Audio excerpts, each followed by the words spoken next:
Gold, trusted gold buyers. మీరు తాకట్టు పెట్టిన బంగారాన్ని విడిపించి ఈ రోజు ఉన్న మార్కెట్ ధరకు కొనబడను.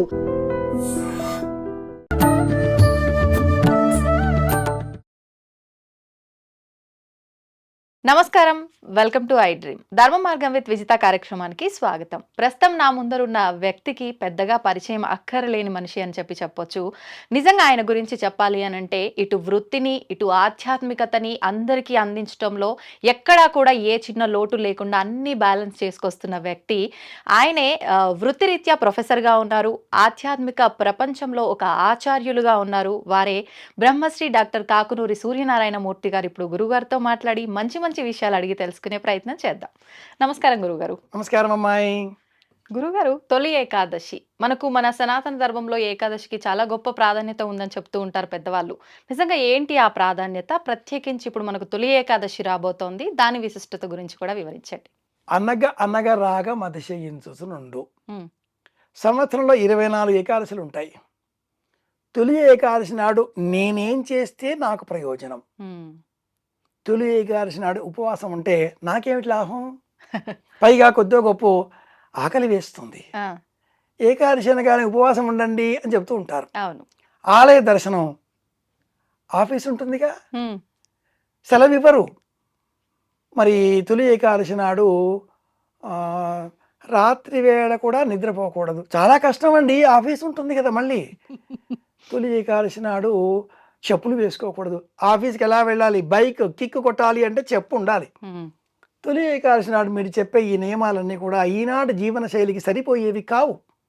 ఈ తొలి ఏకాదశి నియమాలన్నీ అవుట్డేటెడ్, పాతకాలం. అప్డేట్ వెర్షన్ ఏదైనా చెప్పండి. క్వశ్చన్ మాదే, ఆన్సర్ మాదే, తేల్చేసుకోవడం కూడా మాదే అంటూ ఉంటారు. ఇది ఈఎంఐ కా తల్లి, లోకంలో అందరూ కూడా అలాగే ఉన్నారు. మాకేమిటి? అవునవును, ఎస్, నిజమే.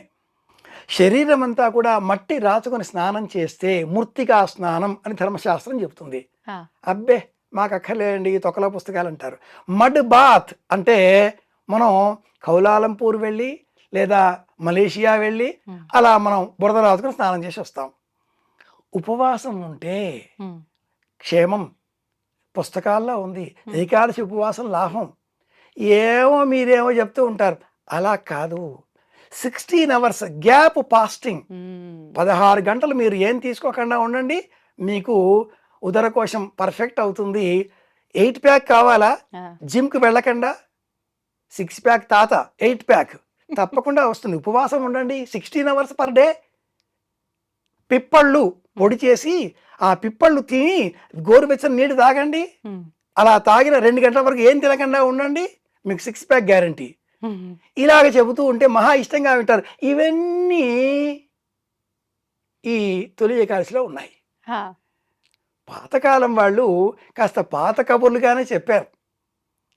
ఆరోగ్యం కాపాడుకోవాలి, ఆహారం తక్కువగా తీసుకోవాలి.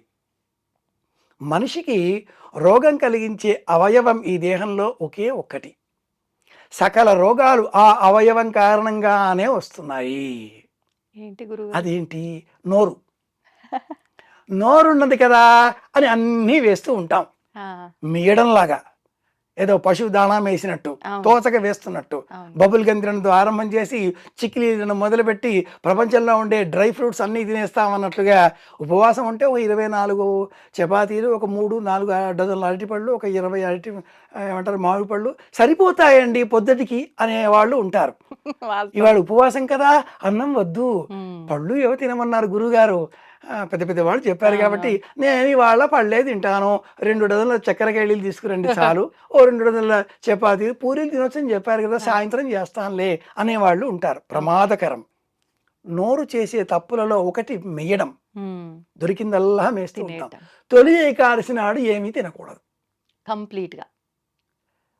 అలా చెప్పకండి. మేము ఇనామ్ టాబ్లెట్ వేసుకోవాలి బీపీ కోసం, అలాగే డైనరా వేసుకోవాలి షుగర్ కోసం. ఉదయం లేవగానే 25 mg 50 mg వేసుకోకపోతే మాకు ప్రాణాలు పోతాయి. మాత్రాబలం వేదంలో ఉన్న మాట ఇది. శీక్షామ్యాక్ష్యా శ్యామ వర్ణస్వర మాత్రాబలం సామ సంతాన. వేదంలో మాత్రాబలం అంటే మాట్లాడే మాటకు ఉండేటటువంటి ధ్వని శక్తి. ఓకే. ఈనాటి కాలంలో మాత్రా బలం అంటే టాబ్లెట్ బలం. అవును. ఇల్లాడితో మాట్లాడాలన్నా ఇవాళ రేపటి టాబ్లెట్లు వేసుకుని మాట్లాడుతున్నారట. కంటెంట్లోకి వచ్చేస్తే మాత్ర ఇంతటి బలం ఇస్తుందే, అది ఆనాడు అలా ఉండిందే.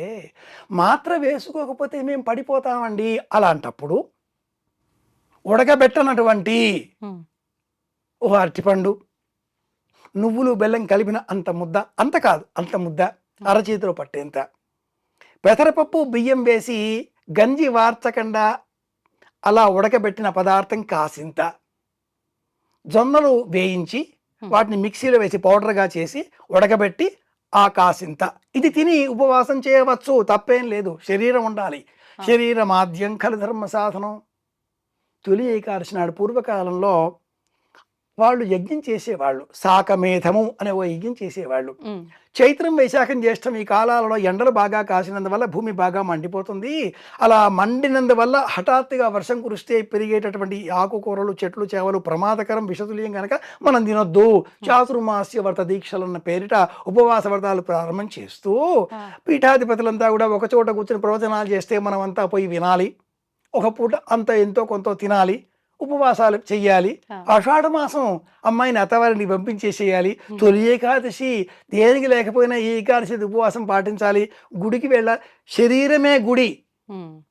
దొబ్బుకుంటూ తోసుకుంటూ ఆ దేవాలయాల వద్దకు వెళ్ళి భక్తులను తిడుతూ టికెట్లు కొనుక్కుంటూ ఫోన్లు చేయిస్తూ ఎందుకు దేవుణ్ణి భయపెడతారు? దేవుణ్ణి భయపెట్టే పని చేయకండి. మీ ఇంట్లో దేవుడు లేడా? శరీరంలో ఈ ఆలోచన చెయ్యండి. గుళ్ళకి వెళ్ళి దేవుణ్ణి భయపెట్టే పని చేయకండి. శక్తి ఉంటే, అవకాశం ఉంటే ఎవరూ లేనటువంటి గుడికి వెళ్ళవచ్చు, అరుదుగా ఉండే చోటకి వెళ్ళవచ్చు. అక్కడ డివైన్ ఒక రకమైనటువంటి ఆధ్యాత్మిక వాతావరణం, నేచర్ ఉంటుంది కాబట్టి పొల్యూషన్ ఉండేటటువంటి ఆలయాల దగ్గరికి వెళ్ళకండి. తోటి భక్తులను హింసించకండి. ఉపవాసం ఇలా చేయండి. తొలి ఏకాదశి నాడు స్వామి నిద్రిస్తాడు. దేవుడు నిద్రించడం ఏంటి అని పక్క వాళ్ళు మనం వెక్కిరిస్తూ ఉంటారు. మెటబాలిజం, శరీరంలో ఉండేటటువంటి జీర్ణ మండల వ్యవస్థ, శరీరానికి సంబంధించిన సమతౌల్యత పాటించేటటువంటి వ్యవస్థ అది తగ్గుముఖం పడుతుంది, యాక్టివ్గా ఉండదు. ఎందుకని? అగస్త్యార్జం కారణంగా అగస్త్య దర్శనం కావడంతో పగటి కాలం తక్కువ, రాత్రి కాలం ఎక్కువ అవుతుంది. దక్షిణాయన పుణ్యకాలం. అవును. పగటి కాలం తగ్గిపోవడంతో జీర్ణం కాదు ఇంకా. అవును. అందుకని సూర్యోదయం కంటే ముందే లేవండి, 3 గంటలకే లేచి కూర్చోండి, 8 పడుకోండి. మన వాళ్ళు పిచ్చాళ్ళే పెట్టల. ఋతుకాల ధర్మాలకు అనుకూలంగా మన పండుగలు ఉంటాయి. అలా స్వామి నిద్రిస్తాడు అంటే అర్థం మన శరీరంలో ఉండేటటువంటి చైతన్య శక్తి తగ్గుతుంది, యాక్టివ్గా ఉండం. ఆషాఢం, శ్రావణం, భాద్రపదం, ఆశ్వీజం, కార్తీకం ఈ 5 నెలలు స్లో అయిపోతుంది మన బాడీ. అందుకే ఈ 5 నెలలలో ఎన్ని పండుగలో. అవును.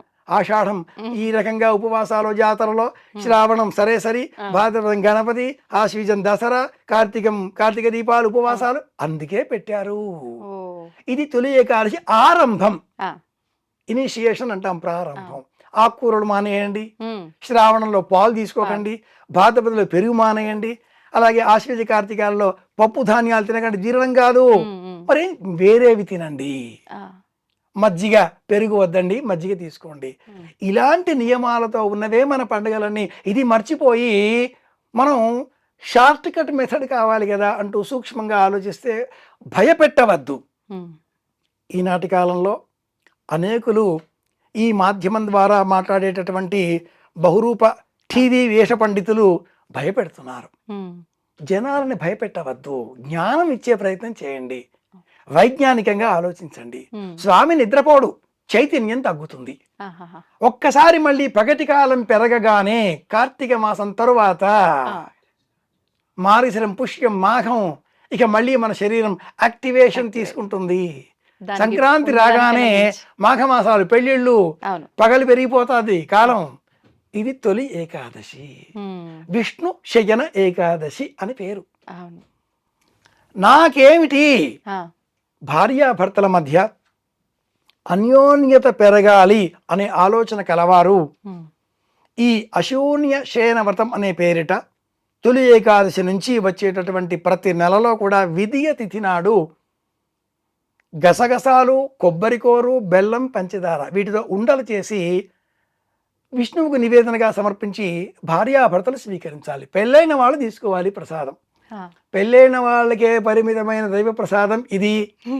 వాళ్ళిద్దరి మధ్య అన్యోన్యత.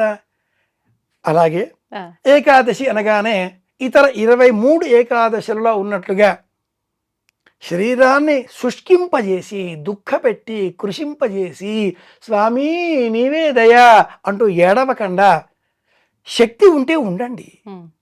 ఈ శక్తి కూర్చునే నిమిత్తమే ఈ నెలకు ముందే నిర్జల ఏకాదశి అనే పేరిట జ్యేష్ఠ మాసంలో ఒక పర్వం ఏర్పాటు చేశారు. నీళ్లు కూడా తాకుండా ఉండే ప్రయత్నం, ట్రయల్స్, ఇవన్నీ రిహార్సల్స్. ముందుగా ప్రిపేర్ అన్ని రిహార్సల్స్ అయితే తొలి ఏకాదశికి మనం రెడీ అయిపోతాం, టేక్ తీసుకోండి అనడానికి. అందుకోసమే ఈ ఏకాదశి నాడు శక్తి ఉంటే ఉపవాసం, శక్తి ఉంటే జాగరణ, శక్తి ఉంటే ఆలయం, శక్తి ఉన్నంత మేరకే దానం. అప్పు చేసి కాదు. మన దగ్గర ఎంత ఉందో అందులో 10%. అసలు ఏం దానం ఇవ్వాలి గురుగారు? ఇతరులకు ఇచ్చే ప్రయత్నం చేయాలి. ఏమి ఇవ్వాలి? మన వద్ద ఏవి ఉంటే అవి, ఎదుటి వారికి ఏవి అవసరమో అవి.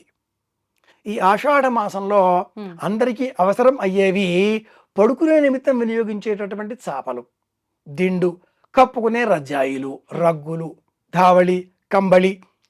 పూర్వకాలం ఈ ఆషాఢ మాసం తొలి ఏకాదశి నాడు ధావళి, తెల్లని వస్త్రం, ఇది దానంగా ఇవ్వాలి. అలాగే బియ్యం మనం తినకూడదు కదా. ఈ నియమం కాకుండా తినడమే అరుదుగా ఉండే, ఎక్కడ దొరుకుతుందా అనేటటువంటి అర్థులు ఉంటారు, వాళ్ళకి ఇచ్చేయండి. పళ్ళు దానం ఇవ్వండి. ఏమేం దానం ఇవ్వాలి? కంబళి, ధావళి, బియ్యం లేదా ఇతర భోజన చిరుధాన్యాలు. అన్నిటికంటే కూడా ముఖ్యం పళ్ళు. అందులోనూ దానిమ్మ పండు కాకుండా, అలాగే పైనాపిల్ కాకుండా దేశీయమైన పండ్లు దానంగా ఇవ్వండి. ఎందుకని గురుగారు? పైనాపిల్ దేశీయం కాదు, ఈ దేశం పండు కాదు కాబట్టి ఇవ్వకూడదు. దానిమ్మ పండులో వేలాది గింజలు ఉంటాయి. ఒక గింజ ఓ ప్రాణానికి ప్రతీక. పూర్వకాలంలో దానం ఇవ్వాలి, అరటి పండు ఇవ్వాలి అనేవారు. అరటి పండులో గింజ లేదుగా, మోక్షం. కాబట్టి అరటి పండే వాయనం, అరటి పండే దానం, ఇంకా ఏ పండు ఇవ్వకూడదు. జామ పండు ఇచ్చేవారు కాదు, దేశీయం కాబట్టి ఇస్తున్నారు. బత్తాయి కూడా ఇస్తారు, బత్తాయి కూడా గింజలు ఉంటాయి కాబట్టి ఇస్తున్నారు. కానీ అరటి పండు ఒక్కటే దానం ఇవ్వాలి. మిగతా అవి ఆహారం లేదు వారికి అని ఇస్తున్నామని ఇవ్వాల్సిందే కానీ సంకల్పపూర్వకంగా వాయనంలో ఇవ్వకూడదు. పూర్వకాలం వాళ్ళు ఇచ్చేవాళ్ళు కారు. తొలి ఏకాదశి నాడు తెలుసుకున్నాం కనుక ఆచరణలో ఉంచే ప్రయత్నం చేద్దాం. కార్యాలయం ఉంది, తప్పనిసరిగా వెళదాం. కార్యాలయం పని దైవం కంటే ఎక్కువ, ఆలయం కంటే కార్యాలయమే పెద్ద. ఇది కూడా ఆలయమే కదా. పుస్తకాలంటే గ్రంథాలయం, పని చేసే చోటు కాబట్టి కార్యాలయం. దేవుడు ఉంటాడు కాబట్టి దేవాలయం, వైద్యుడు ఉంటాడు కాబట్టి వైద్యాలయం, ఇలా ఎన్నో చెప్పచ్చు. కాబట్టి ఆధ్యాత్మికులం అయిన మనమంతా ప్రత్యేకంగా కార్యాలయం వెళదాం. పని ఎగ్గట్టకుండా పని దైవంగా మన పని మనం చేసుకుందాం. మరి ఆహారమో వాయుపురాణాన్ని అనుసరించి పెసరపప్పు బియ్యం కలిపిన అన్నం అది తినొచ్చు, దోషం లేదు. అంటే ఏ సమయంలో తినొచ్చు గురుగారు? మధ్యాహ్నం ఒక సమయం, 6 నుంచి 9 ఉదయం తినమని చెప్పారు శాస్త్రంలో. అలాగే సాయంత్రం 6 నుంచి 8 మధ్యలో ఈ సమయాలు తీసుకోవచ్చు అని చెప్తారు. నక్తం హవిష్యాన్న మనోదనం వా, ఈ శ్లోకాలు చాలా వస్తాయి వాయు పురాణంలో. మనం మాత్రం శాస్త్రాన్ని తెలుసుకొని మన జీవిత అవసరాలకు అనుకూలంగా మార్చుకొని కొద్దిగానైనా అనుసరించే ప్రయత్నం చేద్దాం. అసలు మానేవేయడం కంటే తెలుసుకొని కొద్దిగానైనా ఆచరించడం పుణ్యప్రదం కదా. ఇలా చేద్దాం. గురుగారు, ఇప్పుడు ఆషాఢ మాసంలోనే తొలి ఏకాదశితో పాటే ఇందాక మీరు అన్నట్టుగా ఆడపిల్లని వాళ్ళ పుట్టింటికి పంపించే విధానము, ఇంకొకటి బోనాల ఉత్సవము, ఆడవాళ్ళు గోరెంటాకు పెట్టుకోవడం, ఇవన్నీ కూడా అంటుంటారు. ఎందుకని ప్రత్యేకించి ఈ మాసంలోనే ఇవన్నీ కూడా? ఆషాఢ మాసం మిగతా అన్ని మాసాల కంటే కూడా ప్రత్యేకం. పూర్వాషాఢ, ఉత్తరాషాఢ అనే నక్షత్రాల సమీపంలో చంద్ర సంచారం ఉన్న కారణంగా ఈ మాసానికి ఈ పేరు వచ్చింది. ఇది ధనురాశికి సంబంధించిన నక్షత్రాలతో కూడుకున్న మాసం. పూర్వాషాఢ, ఉత్తరాషాఢ నక్షత్రాలు ధనురాశిలో ఉంటాయి. మాకేంటండి తెలుసుకుంటే అంటారేమో, మీకోసమే చెప్తున్నాను. ఆ, ఆషాఢ మాసంలో భార్యాభర్తలు సంగమం చేయకూడదు.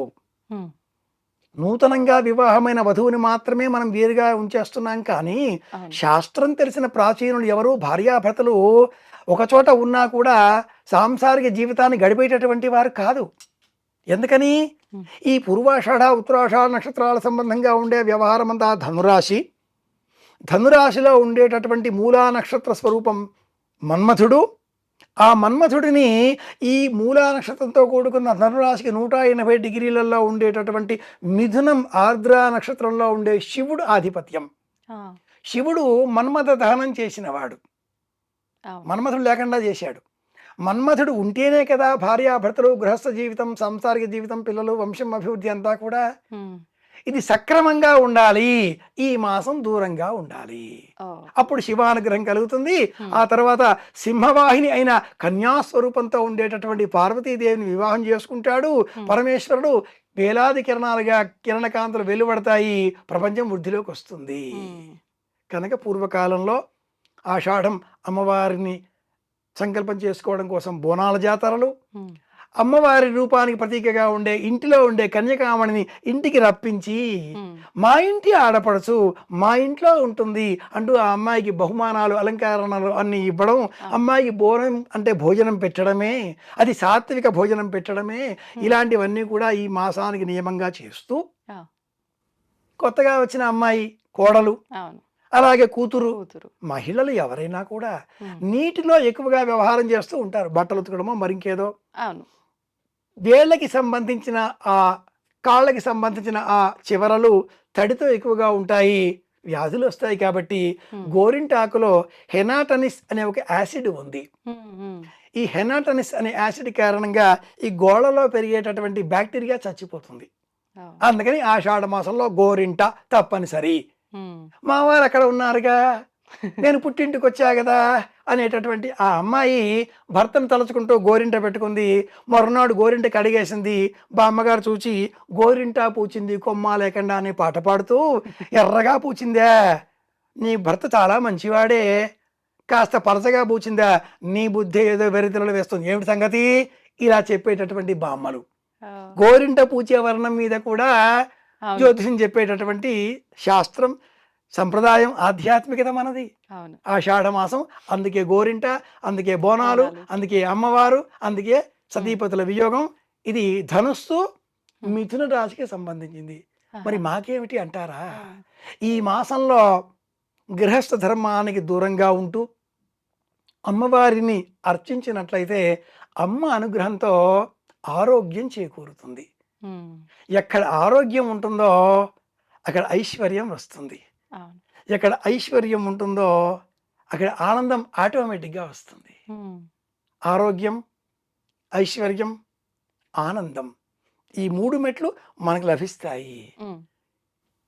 గురుగారు, ఇప్పుడు మీరు బోనం అనగానే సాత్విక భోజనం పెట్టడం అన్నారు కదా, కానీ మనం ఇప్పుడు ఈ బోనాల ఉత్సవాలు ఇవన్నీ చూస్తే ఎక్కువగా జంతు బలులు, ఇవన్నీ సాకలు పోయటం, కళ్ళు సాక అని రకరకాలుగా చూస్తున్నాం. మరి ఈ సాంప్రదాయం ఎక్కడి నుంచి వచ్చినట్టు? అమ్మవారిని అర్చించడం సమయవామం, సమయ దక్షిణం. అంటే వామాచార అర్చనలు కూడా సాధనా ప్రపంచంలో ఉన్నాయి. ఆ, అమ్మవారిని సాత్విక రూపంలో అర్చిస్తే కాస్త సమయం ఎక్కువ పడుతుంది ఆ, అని ఆలోచించినటువంటి మానవ మేధ షార్ట్ కట్స్ కావాలిగా. అందులో ఈ తాంత్రిక ప్రయోజనాలతో ఉమ్, అమ్మవారిని స్వాధీనం చేసుకునే పద్ధతులను ప్రారంభం చేసింది. ఆ, ఈ సంప్రదాయానికి అస్సాం ప్రారంభం, ఆ, అలాగే కేరళ, ఈ 2 క్షేత్రాలు ఈనాటి కాలంలో అమ్మవారి అర్చనలకు సుప్రసిద్ధం. ఈ నేపథ్యంలో ఆషాఢ మాసానికి సంబంధించి ఉమ్, ప్రకృతి పర్యావరణాన్ని పూజించడం, నేచర్, వర్షాలు పడతాయి, అవును. ప్రకృతి పులకరిస్తుంది, మొలకలు మొలకెత్తుతాయి. అమ్మవారు ప్రకృతి, ప్రకృతి ఏ నమః, వికృతి ఏ నమః. అవును. వారాహి దేవత, ఆ, అమ్మవారిని పూజించడం. ఉమ్, అమ్మవారిని శాంతపరచాలి అంటే రాముడు మంచి బాలుడు, ఉమ్, మంచి పిల్లవాడు, అమ్మవారు సంతోషిస్తారు, అనుగ్రహించరు. కొక్కిరాయిల వేషాలు వేస్తే ఏం కావాలి నీకు తీసుకో ఉమ్, అంటూ 2 దెబ్బలు వేసినా అడిగింది ఇచ్చేస్తారు. ఓ, మారాన్ చేసిన, కాస్త వీడితో మనం ఎగలేమబ్బా, ఇచ్చేస్తే ఓ పని అయిపోతుంది, ఉమ్, ఇచ్చేస్తారు తల్లి తండ్రి.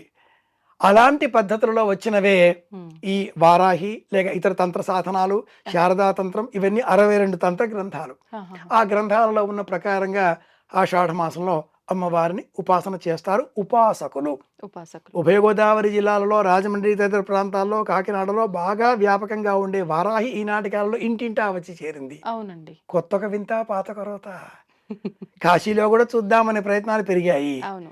అలాగే విశాఖపట్నం, విజయనగర ప్రాంతంలో శ్రీకూర్మ క్షేత్రం, అక్కడ కూడా వారాహి అమ్మవారి ఆలయం. ఉమ్, ఇక్కడ అక్కడ అని కాదు, అనేక చోట్ల మనం చూడవచ్చు. తెలంగాణలో నిర్వహించేటటువంటి బోనాల జాతరలో కళ్ళు శాఖ, ఆ, మాంసాహార సమర్పణ ఇవి లేవు. ఉమ్, బోనములో తెల్లటి అన్నం, చింతపండు పులుసు ఇవి మాత్రమే ఉంటాయి. ఆ, తెలియని కొందరు జానపదులకు సంబంధించిన సంస్కృతి కనుక మేమేం తింటామో అది అమ్మకు పెడతాం అనేటటువంటి ఆలోచన కలవారు ఉమ్, అలా వీటిని కూడా సమర్పించడంతో ఈ పండగ అంటే ఇదే అనే అర్థం లోకంలో వ్యాపించింది. ఉమ్, రాగి గ్లాసులో కొబ్బరి నీళ్లు పోస్తే అది కళ్ళు. అవునా? శాస్త్రం ప్రకారంగా ఆహా. రాగి చెంబులో కొబ్బరి కొట్టిన నీళ్లు, కొబ్బరికాయలో నీళ్లు పోసి ఉమ్, తాము అగ్నివర్ణ అంతపసాజ్వలంతీం ఈ అనవాకం చెప్పడానికి ఓ నిమిషం పడుతుంది. ఉమ్, నిమిష కాలంలో ఆ రాగి చెంబులో పోసిన ఈ కొబ్బరి నీళ్లు కళ్ళు వాసన వచ్చేస్తుంది, కళ్ళుగా మారిపోతాయి, ఆ, విషతుల్యం అవుతాయి. ఆ నీటితో అమ్మవారికి శాంతింపజేయడం. ఉమ్, ఉమ్, ఉమ్, అగ్ని జ్వాజ్వల్యమానంగా పెరుగుతూ ఉంటే అందులో నీళ్లు చిలకరిస్తే ఆ మంట ఇంకా పెరుగుతుంది. ఆ, మజ్జిగ కలిపిన నీటిని పోస్తే ఆ మంట చల్లారుతుంది. ఆ, అలాగే ఒక మనిషిని సక్రమమైనటువంటి జ్ఞాన మార్గంలో ప్రయాణింపజేస్తే ఆ మనిషి సాంసారిక జీవితం పట్ల విముఖుడవుతాడు. ఉమ్, వేదాంతం పెరుగుతుంది. ఎందుకు ఈ ఇల్లాలు, ఆలు బిడ్డలు మాయ, అన్నదమ్ములు మాయ, సతులు మాయ, సద్గతులు మాయ, అచ్చా ఇవన్నీ ఏమవుద్దండి అంటాడు. ఆ, అలా కాదు, వాడిని వెనక్కి తీసుకురావాలి. భార్య పైన వ్యామోహం పెంచాలి. సాంసారిక జీవితం, పిల్లలు, ఇల్లాలు, డబ్బు సంపాదించాలి, ఖర్చు పెట్టాలి, ఇలా కూర్చోవాలి, కిరాయి కట్టాలి, డబ్బు కావాలిగా, ఇంట్లో ఉండాలిగా ఉండాల్సిందేగా. అంటే ఆకర్షణలు. ఉమ్, అందుకే కళ్ళు, నీరా ఇవన్నీ కూడా. ఉమ్, ఉమ్, చైత్ర వైశాఖ జ్యేష్ఠ మాసాలలో మండిపోయే ఎండలను శాంతింపజేసే నిమిత్తంగా తాటి చెట్లు, ఈత చెట్లు, గౌడ కులస్తులు అందించేటటువంటి శీతల పానీయాలు, ఉమ్, కొబ్బరి నీరు ఇవన్నీ శీతల పానీయాలు. ఆ, అలాగే అనేక ధాన్యాలను నీటిలో నానబెట్టి, ఉమ్, ద్రాక్ష పళ్ళను నానబెట్టి వాటి ద్వారా వచ్చే నీటితో తాపాన్ని శమింపజేయడం.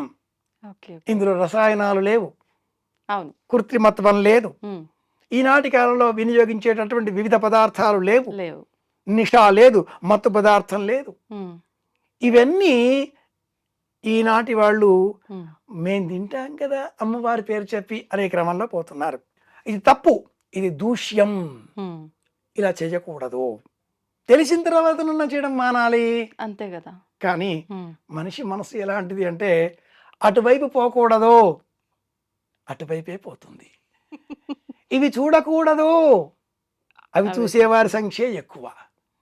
ఇది తినకూడదు, ఉమ్, ఆ వస్తువు ధర 800 నుంచి 1000కి పైగా చేరింది. ఆ, అది మాంసాహారం కావచ్చు, శాకాహారం కావచ్చు. అవును. 1000 రూపాయల దాకా ఒక వస్తువు కిలో ఉంటే 20 రూపాయలు టమాటా కిలో దొరుకుతున్నప్పుడు ఉమ్, మనిషి ఏది తినాలి?